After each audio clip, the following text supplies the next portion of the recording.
Assalamualaikum warahmatullahi wabarakatuh. Alhamdulillahirrabbilalamin. Wabihi nasta'in ala umuri dunya waddin. Wassalatu wassalamu ala asrofil anbiya'i wal mursalin wa ala alihi wa sahbihi ajma'in, amma ba'du. Yang terhormat Bapak Ibu Pengasuh Pondok Pesantren Bina Insani, yang saya hormati Presiden Pondok Pesantren Bina Insani beserta para jajaran kepengurusannya, serta yang teramat sangat saya cintai dan saya banggakan seluruh mahasantri Pondok Pesantren Bina Insani yang insya Allah berbahagia. Puji syukur marilah kita panjatkan kepada Allah Subhanahu wa Ta'ala yang telah memberikan kita kesehatan jasmani maupun rohani, sehingga kita mampu bertahan dalam keadaan apapun, termasuk pada masa pandemi ini. Shalawat serta salam marilah kita sanjung agungkan kepada Nabi junjungan kita, yakni Nabi Muhammad SAW, Allahumma shalli alaihi, yang telah membawa kita dari zaman kegelapan menuju zaman yang terang benderang seperti yang bisa kita rasakan saat ini.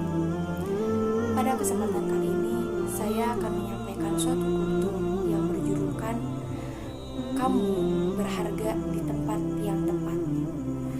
Di dalam kehidupan kita, yang mana kita ini adalah manusia biasa yang Allah karuniai dengan hati dan juga pikiran, tak jarang kita senantiasa berpikir dan juga berperasaan berlebih-lebihan. Di antara kita pasti pernah berkata dan berpikir, kenapa sih apa yang saya lakukan kok tidak pernah dihargain? Atau kenapa ya pengorbanan saya gak pernah ada artinya bagi orang lain? Nah, sebelum kita memasuki pembahasan, saya akan membawakan suatu kisah mengenai arloji tua. Jadi ada seorang ayah yang akan memberikan suatu warisan kepada putranya yang berupa arloji tua. Sang ayah pun berkata kepada anaknya, "Wahai anakku, aku memiliki warisan untukmu berupa arloji tua peninggalan kakek buyutmu yang sudah berusia 200 tahun. Namun sebelum aku serahkan kepadamu, aku ingin kau mencari tahu berapa harganya. Coba kau bawa arloji ini kepada toko jam dan tanyakan berapa harganya."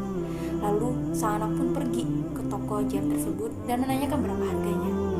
Setelah itu, sang anak pun kembali kepada ayahnya dan mengatakan, "Ayah, ternyata toko jam memberikan harga senilai $5. Lalu sang ayah pun berkata kembali, "Coba sekarang kau bawa jam arloji ini kepada toko barang antik dan tanyakan berapa harganya."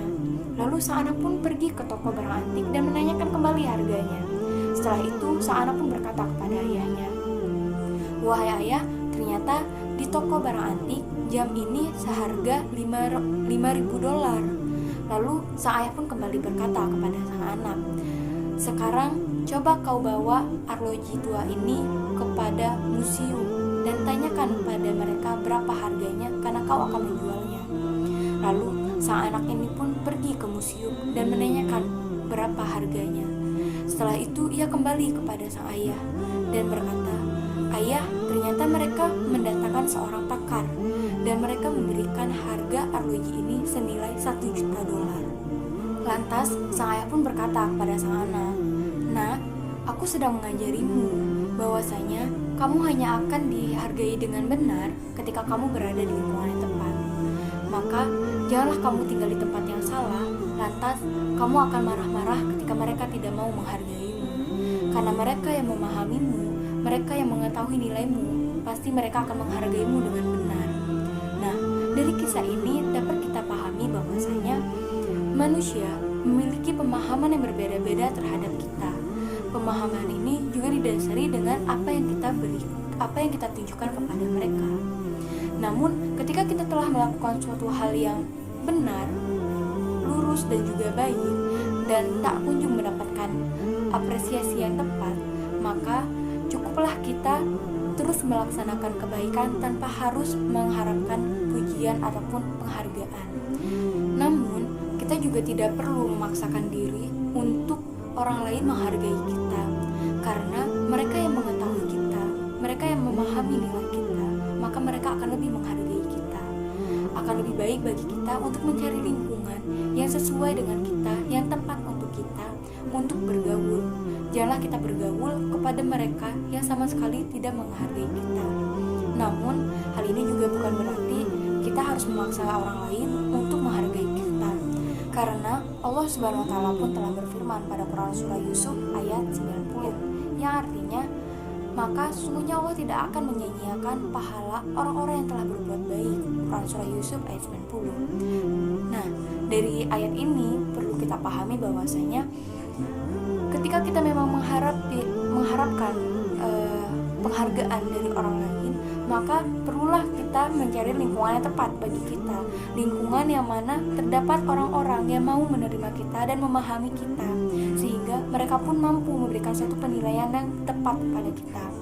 Namun ketika kita tidak mendapatkan hal tersebut, maka cukuplah kita untuk berlaku ikhlas dalam berbuat kebaikan tanpa mengharapkan penghargaan apapun ataupun pujian apapun dari orang lain. Karena sesungguhnya perbuatan baik itu hanyalah cukup Allah yang memberikan apresiasi. Maka dari itu, carilah tempat yang sesuai dengan dirimu. Carilah tempat dan lingkungan yang sesuai dengan apa yang engkau hendaki. Jangan memaksakan orang lain untuk menghargaimu ataupun mencintaimu. Karena sesungguhnya penghargaan dan juga cinta yang lebih indah adalah cinta dari Allah. Saya akhiri, wabillahi taufiq wal hidayah. Wassalamualaikum warahmatullahi wabarakatuh.